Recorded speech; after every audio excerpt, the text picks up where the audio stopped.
Hi everyone. ఈరోజు ఆదాయ పన్ను సబ్జెక్ట్లో యూనిట్ 5 విడి వ్యక్తి యొక్క మొత్తం ఆదాయం అన్న యూనిట్లో తగ్గింపులు సంబంధించినవి లెక్కలు. అంతకుముందు క్లాసులో ఈ యొక్క తగ్గింపులు యొక్క పరిమితులేంటో తెలుసుకున్నాము. సెక్షన్ల పేర్లు తెలుసుకుని సెక్షన్ పేర్ల యొక్క అనుగుణముగా పరిమితులు తెలుసుకున్నాము.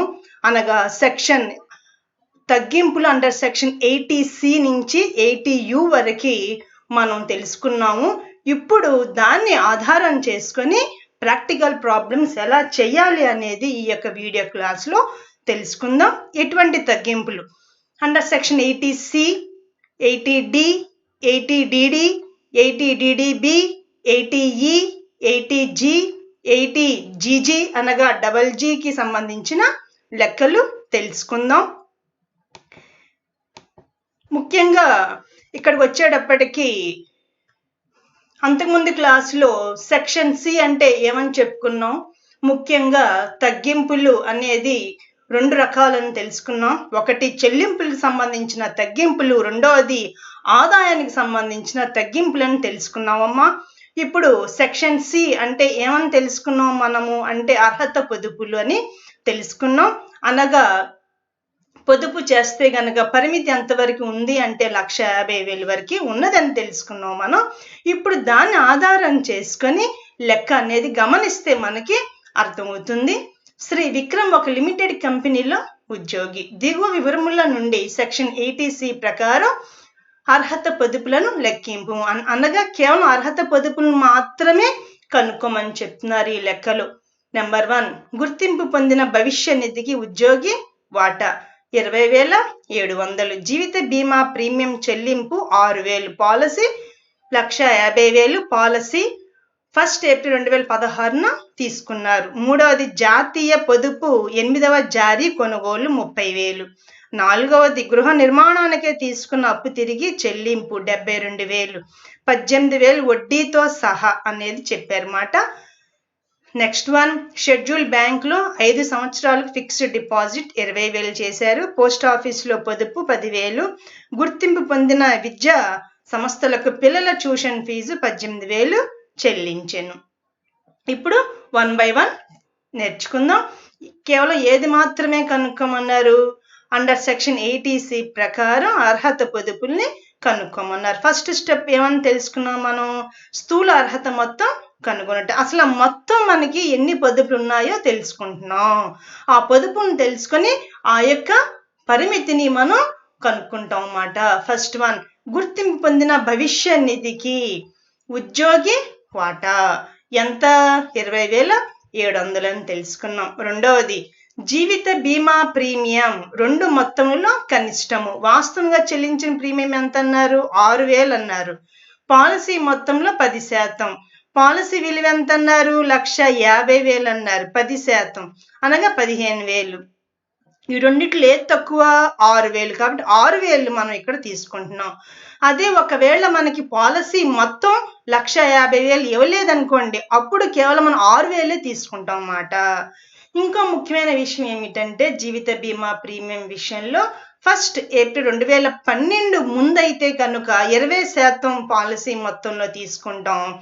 ఇప్పుడు మనకి లెక్కలు ఏమన్నారు, 1 ఏప్రిల్ 2016 అన్నారు. కాబట్టి అనగా 1 ఏప్రిల్ 2012 తర్వాత కొనుగోలు చేశాం కాబట్టి మనం 10% తీసుకుంటున్నాం. అదే 1 ఏప్రిల్ 2012 ముందైతే కనుక 20%, 1 ఏప్రిల్ 2012 తర్వాత అయితే కనుక 10% అన్న విషయం మీరు ఇక్కడ గమనించాలి. అదే పాలసీ విలువ మనకి ఇవ్వలేదనుకోండి, అనగా 1,50,000 మనకి ఇవ్వకపోతే కనుక ఈ యొక్క బి పాయింట్ రాదు. సింపుల్గా 6,000 మాత్రమే మనం తీసుకోవడం జరుగుతుంది. అనగా ఇప్పుడు ఇచ్చారు కాబట్టి ఎంత పర్సెంటేజ్ తీసుకున్నాం, 10% తీసుకున్నాం.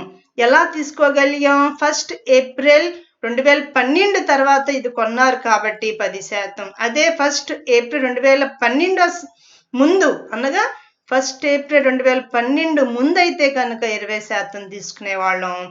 1 ఏప్రిల్ 2012 తర్వాత కాబట్టి 10% తీసుకోవడం జరిగింది. అనగా 15 వేలు. ఈ రెండింటిలో ఏది తక్కువ? 6,000 కాబట్టి 6,000 తీసుకోవడం జరిగింది. మూడోది జాతీయ పొదుపు 8వ జారీ కొనుగోలు 30,000.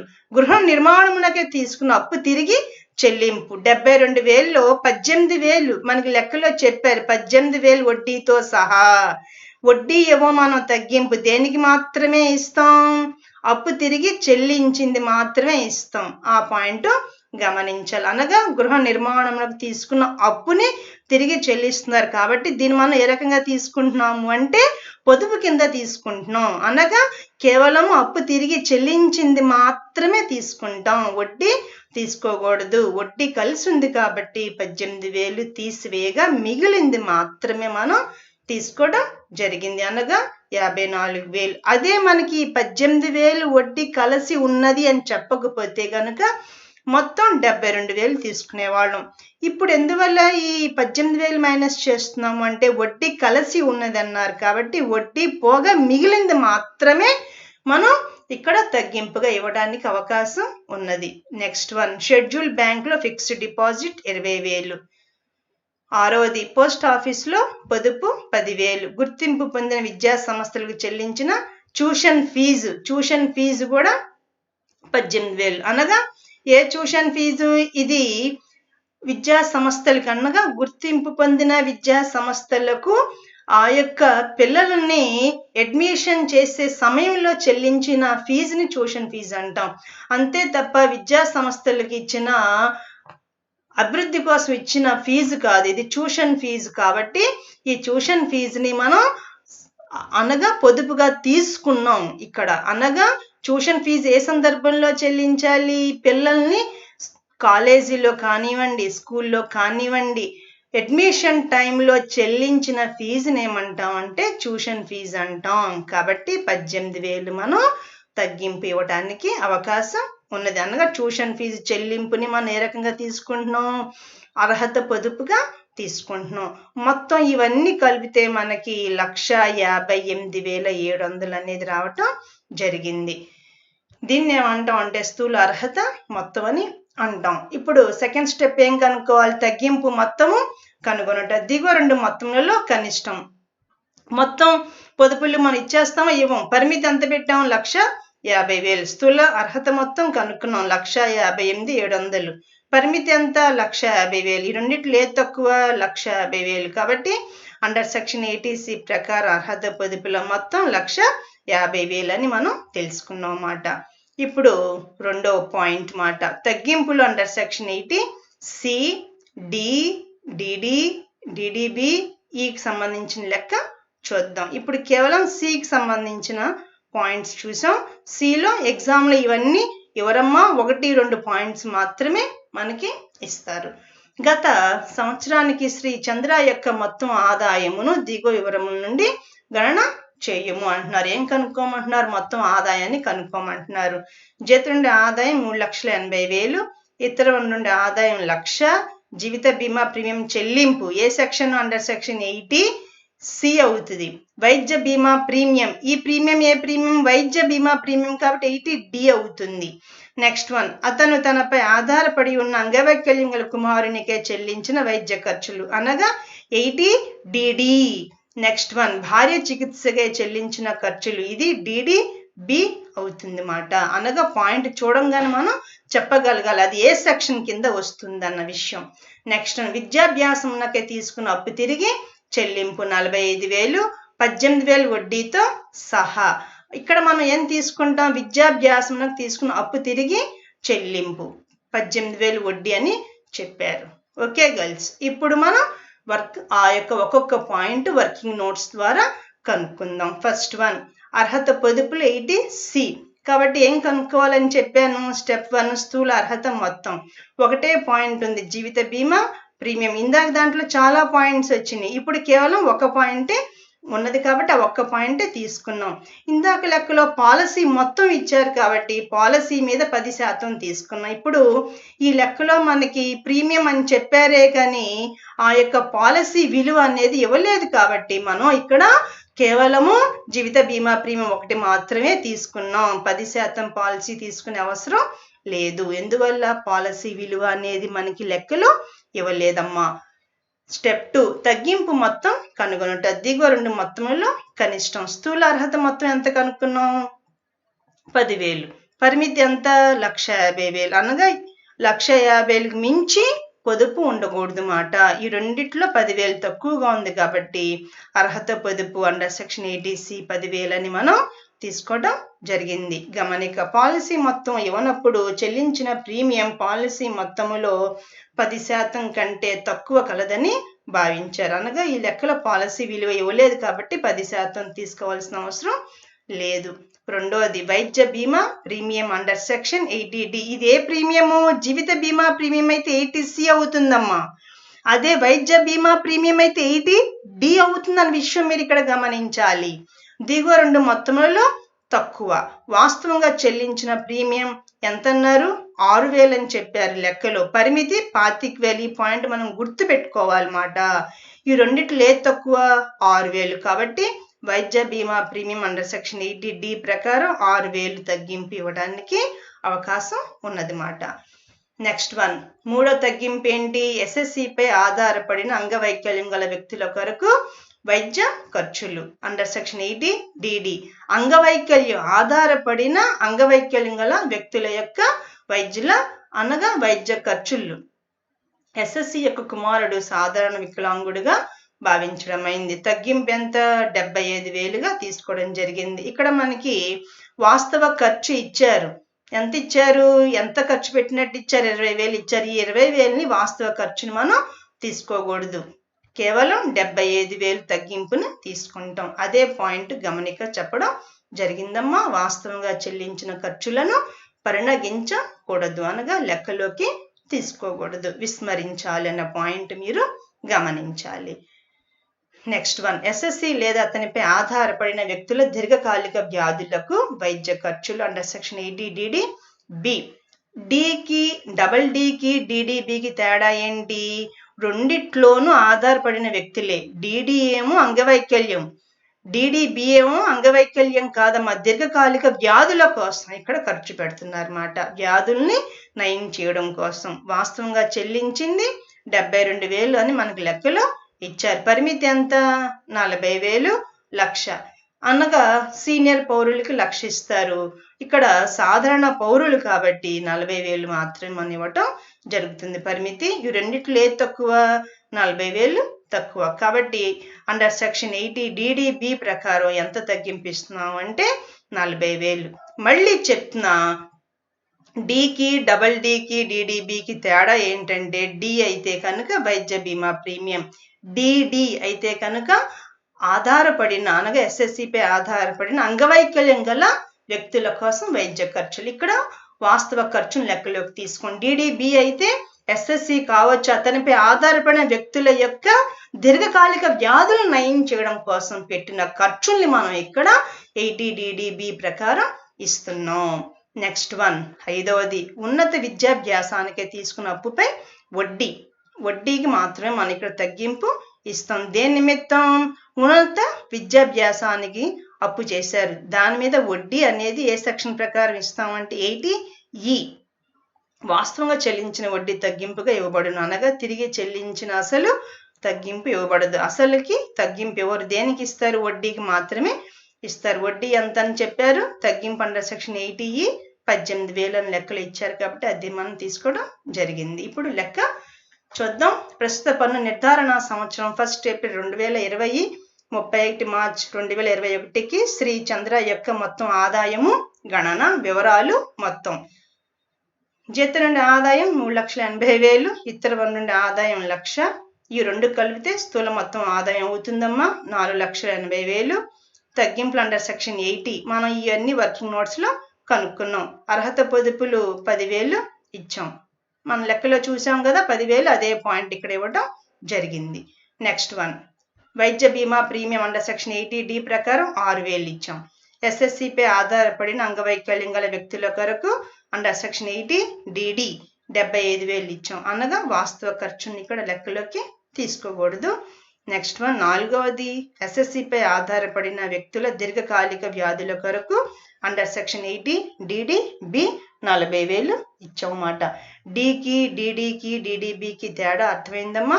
డి అంటే వైద్య బీమా ప్రీమియం, డిడి అంటే ఎస్ఎస్సి మీద ఆధారపడిన అంగవైకల్యం గల వ్యక్తుల కొరకు పెట్టిన వైద్య ఖర్చులు.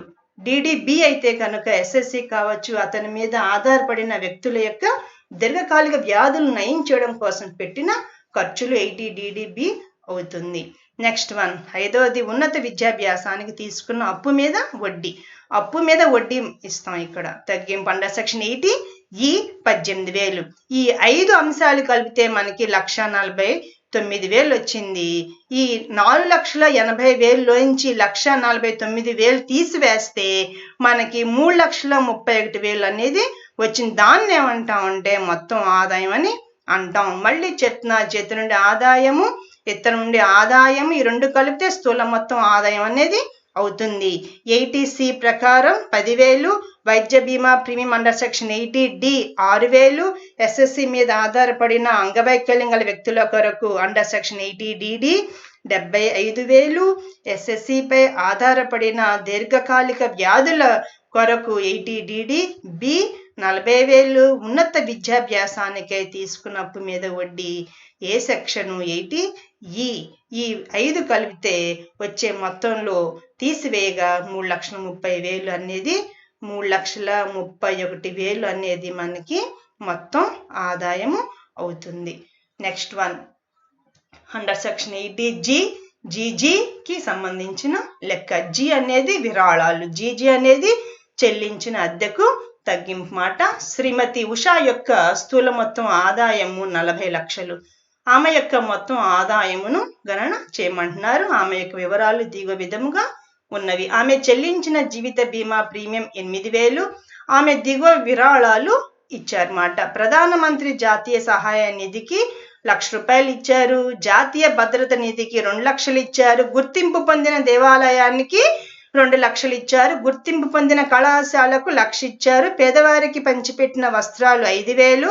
ఆమోదం పొందిన ధార్మిక సంస్థలకు 1,00,000. నెక్స్ట్ వన్, చండీగఢ్ ప్రాథమిక వైద్య కేంద్రానికి కుటుంబ నియంత్రణ ప్రోత్సాహక విరాళము 50,000. మహారాష్ట్ర ముఖ్యమంత్రి భూకంప సహాయ నిధికి 20,000. ఇంటి అద్దె చెల్లింపు 4 లక్షలు. స్థూల మొత్తం ఆదాయములో దీర్ఘకాలిక పెట్టుబడి లాభాలు కలిసి ఉన్నాయని చెప్తున్నారు. ఒకసారి జీ గురించి తెలుసుకుందాం.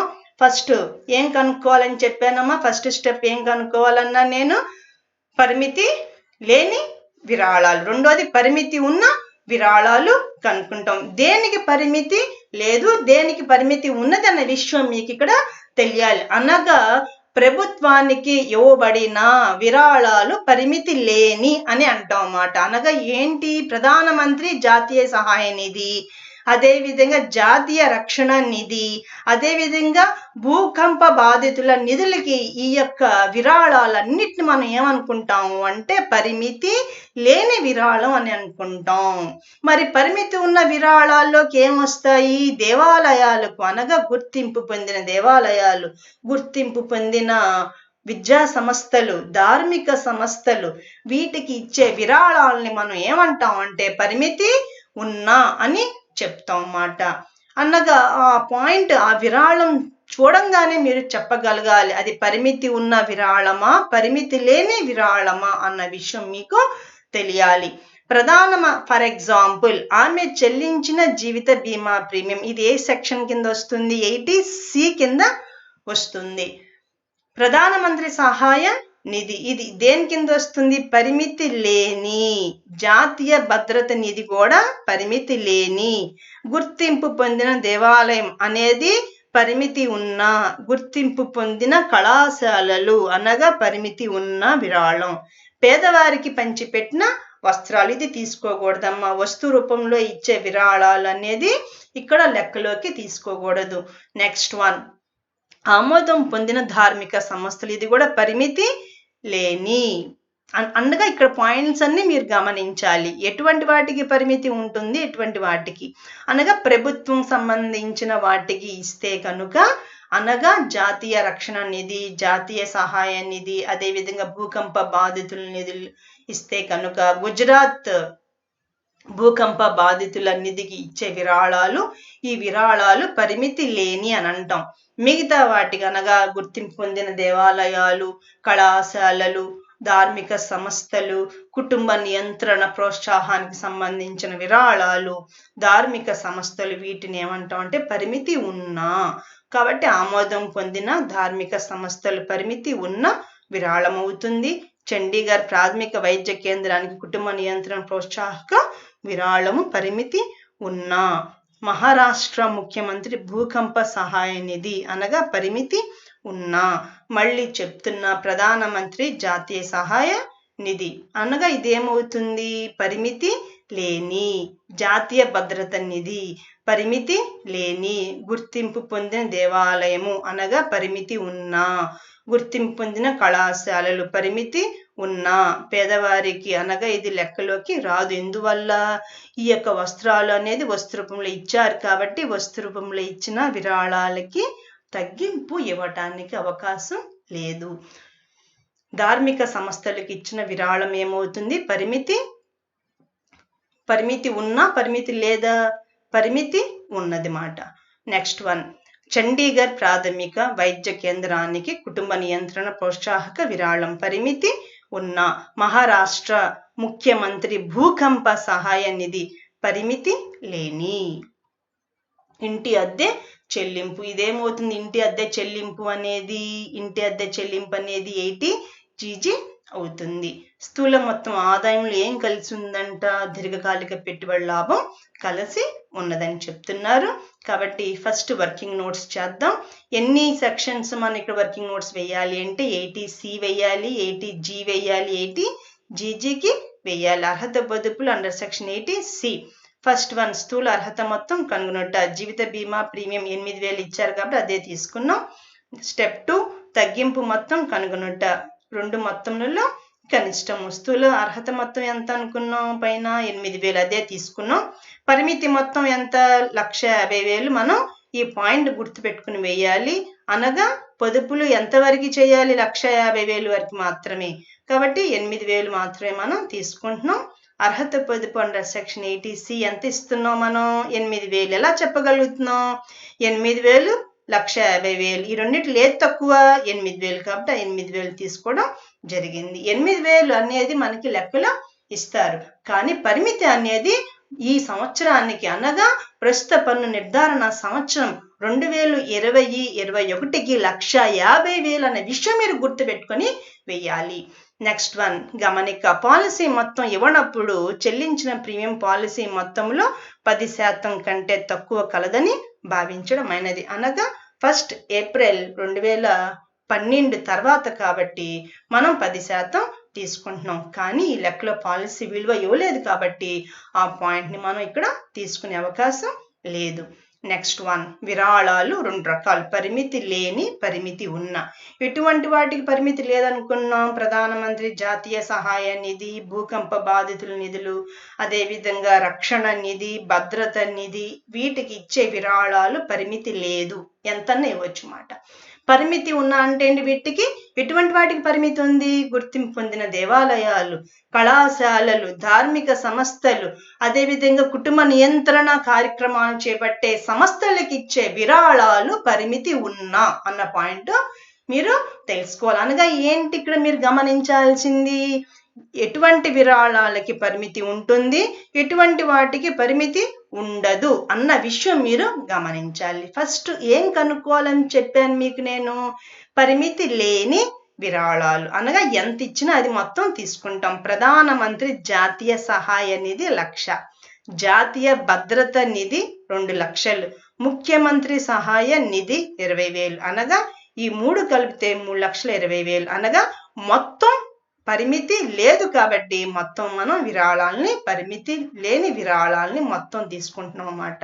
ఇప్పుడు ఏం కనుక్కోవాలి? పరిమితి ఉన్నా అనగా పరిమితి ఉంటుంది. ఎటువంటి వాటికి? గుర్తింపు పొందిన దేవాలయాలు, గుర్తింపు పొందిన కళాశాలలు, ఆమోదం పొందిన ధార్మిక సంస్థలు, ప్రాథమిక వైద్య కేంద్రానికి అనగా కుటుంబ నియంత్రణ కోసం ఇచ్చారు 50,000. అనగా 4,50,000 రావటం జరిగింది. ఈ 4 అంశాలు కలిపితే అనగా 2 లక్షలు, 1,50,000 అనగా 4,50,000. మళ్ళీ చెప్తున్నానమ్మా, పరిమితి లేని విరాళాలు, పరిమితి ఉన్న విరాళాలు. దేనికి పరిమితి లేదు, దేనికి పరిమితి ఉన్నదన్న విషయం మీరు ఇక్కడ గమనించాలి. అనగా ప్రధానమంత్రి జాతీయ సహాయ నిధి, భద్రత నిధి, ముఖ్యమంత్రి సహాయ నిధి, అదే విధంగా భూకంప బాధితుల నిధులకి, అదే విధంగా గుజరాత్ భూకంప బాధితుల నిధికి ఇచ్చే విరాళాలకి పరిమితి ఉండదు. ఎటువంటి వాటికి పరిమితి ఉంటుంది అంటే గుర్తింపు పొందిన దేవాలయాలు, గుర్తింపు పొందిన కళాశాలలు, ఆమోదం పొందిన ధార్మిక సంస్థలు, అదేవిధంగా కుటుంబ నియంత్రణ ప్రోత్సహించడానికి నెలకొల్పబడిన సంస్థలకు విరాళాలు ఇస్తే కనుక వాటికి పరిమితి ఉంటుంది. కాబట్టి 4,50,000 మనం తీసుకున్నాం. ఇప్పుడు సర్దుబాటు చేసిన స్థూల మొత్తం ఆదాయం కనుక్కోవాలి. స్థూల మొత్తం ఆదాయం ఎంత అన్నారు? 40 లక్షలు అన్నారు. దాంట్లో దీర్ఘకాలిక పెట్టుబడి లాభాలు ఉన్నాయి 10 లక్షలు, అనగా 30 లక్షలు తీసుకుంటాం. మైనస్ అర్హత పొదుపులు అండర్ సెక్షన్ 80C ప్రకారం ఎంత ఇచ్చాం? 8,000. సర్దుబాటు చేసిన స్థూల మొత్తం ఆదాయం 29,92,000. అదే కనుక మనకి దీర్ఘకాలిక పెట్టుబడి లాభం లేదనుకోండి, లెక్కలో మైనస్ చేయాల్సిన అవసరం లేదు. అర్హత పొదుపులు లేకపోతే అది కూడా మైనస్ చేయాల్సిన అవసరం లేదు. అనగా సర్దుబాటు చేసిన స్థూల మొత్తం ఆదాయం ఎలా అవుతుంది అంటే స్థూల మొత్తం ఆదాయంలో నుంచి దీర్ఘకాలిక పెట్టుబడి లాభాలు ఉంటే తీసివేయాలి. 80G తప్ప మిగిలిన అన్ని అనగా 80C, D, DD, DDB ఇవన్నీ తీసేస్తాం లెక్కలో ఉంటే కనుక. ఈ లెక్కలో 80C ఉంది కాబట్టి తీసివేశాం. అనగా సర్దుబాటు చేసిన స్థూల మొత్తం ఆదాయం ఎంత వచ్చింది? 29,92,000 రావటం జరిగింది. దీంట్లో ఎంత పర్సెంట్ తీసుకోవాలి? 10% సర్దుబాటు చేసిన స్థూల మొత్తం ఆదాయం తీసుకున్నాం. అనగా 29,92,000 ఇంటూ 10/100 అనగా 2,29,200 రావటం జరిగింది. 10% అనేది మనం గుర్తుపెట్టుకోవాలి. అర్హత మొత్తం దిగువ రెండు మొత్తంలో కనిష్టం. పరిమితి ఉన్న విరాళాలు ఎంత అని తెలుసుకున్నాం? 4,50,000. 10% సర్దుబాటు చేసిన స్థూల మొత్తం ఆదాయం 2,99,200. 2,99,200. ఏ తక్కువ? 2,99,200. కాబట్టి అదే మనం తీసుకున్నాం. దాంట్లో ప్రాథమిక కేంద్రానికి కుటుంబ నియంత్రణ కొరకు విరాళాలు ఇచ్చాం కదమ్మా, అది సపరేట్గా వెయ్యాలి. 50,000 తీసివేస్తే మిగిలింది ఎంత? 2,49,200. కుటుంబ నియంత్రణకి మొత్తాన్ని ఇచ్చేస్తాం 50,000. మిగిలిన దానికి 50% ఇస్తాం. అనగా 2,49,200 ఇంటూ 50/100 అనగా 1,24,600. ఈ రెండు కలిపితే పరిమితి ఉన్న విరాళం అనేది 1,74,600 వస్తుంది. థర్డ్ స్టెప్ మొత్తం విరాళాలు కనుగొనట. పరిమితి లేని విరాళం ఎంత అనుకున్నాం? 3,20,000 అని అనుకున్నాం కదా, అదే పాయింట్ తీసుకున్నాం. పరిమితి ఉన్న విరాళాలకి ఈ పాయింట్స్ అన్ని చేయాలన్నమాట. అనగా పరిమితి లేని విరాళాలు సింపుల్గా వచ్చేస్తాయి. పరిమితి ఉన్న విరాళాలని కనుక్కొని దాన్ని 10% స్థూల మొత్తం ఆదాయంతో కంపేర్ చేసి ఏ తక్కువైతే అది తీసుకుంటాం.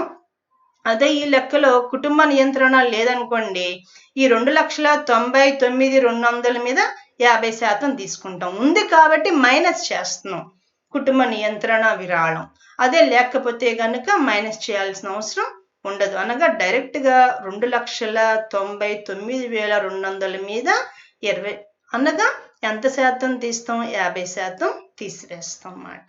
అనగా పరిమితి ఉన్న విరాళాల్లో 50% మాత్రమే మనం తీసుకుంటున్నాం. పరిమితి లేని విరాళము, పరిమితి ఉన్న విరాళం మధ్య తేడా గమనించారమ్మా. పరిమితి లేదు కాబట్టి మొత్తం తీసుకున్నాం. పరిమితి ఉంది కాబట్టి 50% మాత్రమే మనం తీసుకోవటం జరుగుతుంది.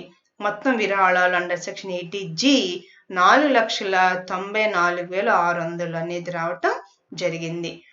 మూడోది చెల్లించిన అద్దె కొరకు అండర్ సెక్షన్ 80GG తగ్గింపు దిగువ రెండు మొత్తంలో కనిష్టము. ఈ రూల్స్ అమ్మ, ఈ రూల్స్ గుర్తుపెట్టుకుని మనం వెయ్యాలి. SSC అద్దె చెల్లించారు, మైనస్ 10% సర్దుబాటు చేసిన స్థూల మొత్తం ఆదాయం.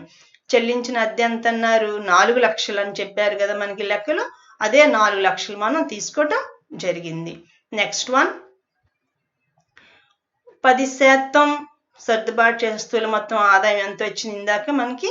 2,99,200. అదే పాయింట్ మనం తీసుకున్నాం అన్నమాట. అది దాంట్లో రెండిటికి తేడా ఎంత? 1,08,000. 4 లక్షల్లో నుంచి అంటే చెల్లించిన అద్దె మైనస్ 10% సర్దుబాటు చేసిన స్థూల మొత్తం ఆదాయం. ఇది ఎలా వచ్చింది? స్థూల మొత్తం ఆదాయంలో నుంచి దీర్ఘకాలిక పెట్టుబడులు మైనస్ అర్హత పొదుపు సి తీసివేస్తే దాంట్లో 10% తీసుకున్నాం. అలాగే 25% తీసుకుంటాం అన్నమాట సర్దుబాటు చేసిన స్థూల మొత్తం ఆదాయంలో. అనగా 7,48,000 అనేది రావటం జరిగింది. ఎలా వచ్చింది ఈ పాయింట్ మనకి? 7 లక్షల అనేది 29,92,000 ఇంటూ 25/100 చేస్తే మనకి 7,48,000 రావటం జరిగింది. నెలకు 5,000 అనగా సంవత్సరానికి 60,000. ఈ మూడిట్లో ఏది తక్కువ? 60,000. కాబట్టి అండర్ సెక్షన్ 80GG ప్రకారం 60,000 అనేది ఇవ్వటం జరుగుతుందమ్మా. ఇవి రూల్స్ అనేది మనం గుర్తుపెట్టుకుని వేయాలి. మళ్ళీ చెప్తున్నా, జీలో ఫస్ట్ ఏం కనుక్కోవాలి? పరిమితి లేని విరాళాలు. రెండోది పరిమితి ఉన్న విరాళాలు. పరిమితి లేని విరాళాలు ఏం వస్తాయి? ప్రధానమంత్రి సహాయ నిధి, ప్రధానమంత్రి భూకంప సహాయ నిధి, గుజరాత్ భూకంప సహాయ నిధి, అదేవిధంగా నెక్స్ట్ వన్ జాతీయ రక్షణ నిధి, జాతీయ అనగా ఇక్కడ ఏంటంటే ప్రభుత్వ నిధులకి ఇచ్చే వాటికి విరాళాలకి పరిమితి లేదు. అర్థమవుతుందమ్మా. ముఖ్యంగా ఈ యొక్క పాయింట్స్ గుర్తుపెట్టుకోవాలి. రెండోది పరిమితి ఉన్న ఎటువంటి వాటికి పరిమితి ఉంటుందన్నాను? గుర్తింపు పొందిన దేవాలయాలు, గుర్తింపు పొందిన విద్యా సంస్థలు, గుర్తింపు పొందిన ధార్మిక సంస్థలకు ఇచ్చే విరాళాలకి పరిమితి ఉన్నా అనేది ఉంటుంది. దాంట్లో 50% తీసుకోవటం జరుగుతుంది. సెక్షన్ 80GG అనేది అద్దె చెల్లింపు. అనగా ఇక్కడ ఆ యొక్క ఎస్ఎస్సికి ఇంటి అద్దె బత్యం రావట్లా, కేవలము తను ఉంటున్న ఇంటికి అద్దె చెల్లిస్తున్నాడు. అనగా ఇంటి అద్దె బత్యం ఉంటే గనక ఈ సెక్షన్ రాదు. ఇంటి అద్దె బత్యం అంటే ఇంటి అద్దె బత్యం వస్తే ఈ తగ్గింపు ఎవరమ్మా? ఇంటి అద్దె బత్యం రాని సందర్భంలో తను నివసిస్తున్న ఇంటికి అద్దె చెల్లిస్తుంటే అప్పుడు మాత్రమే 80GG అనేది వస్తుంది. అదే ఇంటి అద్దె బత్యం ఉంటే కనుక ఈ యొక్క 80GG అనే తగ్గింపు ఇవ్వబడదు అన్న విషయం మీరు ఇక్కడ తెలుసుకోవాలి.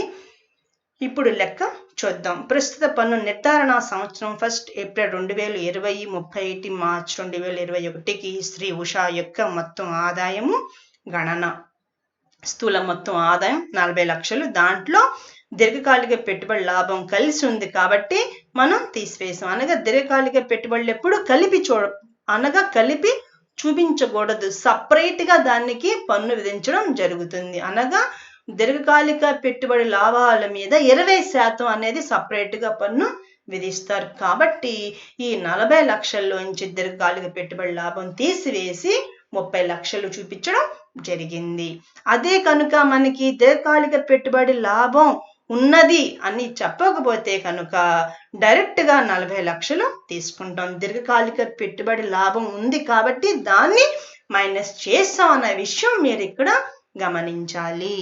నెక్స్ట్ వన్, అర్హత పొదుపులు 80C 8,000, విరాళాలు అండర్ సెక్షన్ 80G 4,94,600 అనేది ఇందాక మనం కనుక్కున్నాం. అదే పాయింట్ వేసాం. జీజీ ప్రకారం 60,000. అనగా ఈ మూడు కలిపితే 5,62,600. ఈ 30 లక్షల్లో నుంచి 5,62,600 తీసివేస్తే 24,37,400 వస్తుంది. దీనికి ఇందాక మనం దీర్ఘకాలిక పెట్టుబడి లాభం తీసివేసాం కదా, ఇప్పుడు మనం కలుపుతున్నాం అన్నమాట. 10 లక్షలు. మొత్తం ఆదాయము 34,37,400. Is it clear girls? కాబట్టి ఈ పాయింట్స్ అన్ని మీరు గమనించాలి.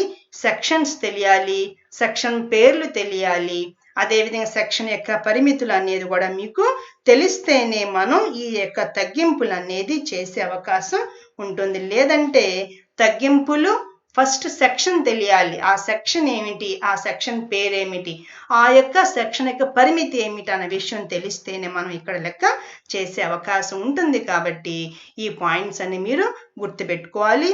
ముఖ్యంగా విరాళాలు ఎక్కువ ఇంపార్టెంట్, ఎగ్జామ్లో అడిగేది 80C అడుగుతారు, 80D అడుగుతారు, DD అడుగుతారు, DDB అడుగుతారు, నెక్స్ట్ 1G ఎక్కువగా అడుగుతుంటారు. కాబట్టి ఈ పాయింట్స్ అన్ని బాగా గమనించమని నేను చెప్తున్నానమ్మా. కాబట్టి G అనగా విరాళాలు, 80C అనేది దేనికి ఇస్తారు, అర్హత పొదుపులు, 80D వైద్య బీమా ప్రీమియం, 80DD దేనికి ఇస్తారంటే SSCపై ఆధారపడిన అంగవైకల్యం గల వ్యక్తుల కొరకు ఇస్తారు. ఇక్కడ వాస్తవ ఖర్చును లెక్కలోకి తీసుకోం. 80DDB అనేది SSC కావచ్చు, అతనిపై ఆధారపడిన వ్యక్తుల యొక్క దీర్ఘకాలిక వ్యాధులు అనగా క్యాన్సర్, టీబీ ఇలాంటి రోగాల్ని నివారించడానికి, నిర్మూలించడానికి పెట్టిన ఖర్చుల్ని ఇచ్చే తగ్గింపుని 80DDB అని అంటాం. 80E వచ్చేటప్పటికి ఉన్నత విద్యాభ్యాసానికి తీసుకున్న అప్పుపై వడ్డీ అనేది ఇస్తాం. 80G అనేది ఏమిటి అంటే 2 రకాలు, ఇక్కడ విరాళాలు 2, పరిమితి లేని, పరిమితి ఉన్న. ఎటువంటి వాటికి పరిమితి లేదు అని చెప్పాను, ప్రధానమంత్రి జాతీయ సహాయ నిధి, ప్రధానమంత్రి ఆర్మేనియా భూకంప బాధితుల సహాయ నిధి, ఆఫ్రికా ప్రజలకు భారత విరాళము, జాతీయ మత సామరస్య ఫౌండేషన్, అదేవిధంగా మహారాష్ట్ర ముఖ్యమంత్రి భూకంప బాధితుల సహాయ నిధి, జిల్లా అక్షరాస్యత కేంద్రము. ఇవన్నీ గుర్తుపెట్టుకోవాలమ్మా. పరిమితి ఉన్న అనేది ఏమేమి వస్తాయి అంటే గుర్తింపు పొందిన, ఆమోదం పొందిన విద్యా సంస్థలు, దేవాలయాలు, ధార్మిక సంస్థలకు ఇచ్చే విరాళాలు మాట. ఈ యొక్క పరిమితి ఉన్న దాంట్లో 50% మాత్రమే మనం తీసుకుంటాం. నెక్స్ట్ 1 అనగా విరాళాలు వస్తు రూపంలో ఇస్తే కనుక దాన్ని మనం తీసుకోకూడదు. ఓకే గర్ల్స్, ఈ పాయింట్స్ అన్ని గమనించండి. Reference books income tax, Vasudeva Reddy, రావులు and Sadanandam Kalyani publishers. Thank you one and all.